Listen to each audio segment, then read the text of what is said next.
मुख्यमंत्री फडणवीसांच्या ठाणे दौऱ्यानंतरही गणेश नाईकांनी एकोप्याच्या संदेशाकडे दुर्लक्ष केलंय।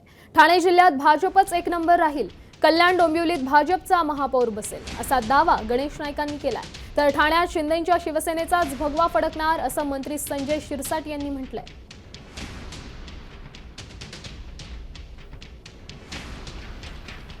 भविष्यकाळची ठाणे जिल्ह्यामध्ये भारतीय जनता पक्ष निश्चितपणे एक नंबर राहणार आहे। याच्याविषयी कुठल्या ज्योतिषाची हात वगैरेची गरज नाही। नवी मुंबई भाईंदर येथे भारतीय जनता पक्षाच्याच नेतृत्वाखाली त्या ठिकाणी महापौर पद आहे।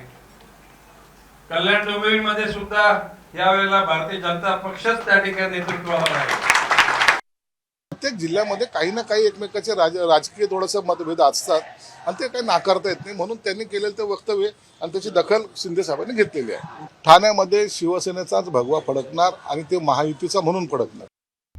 आता isakal.com आहे देशातील नंबर 1 ची मराठी न्यूज वेबसाईट।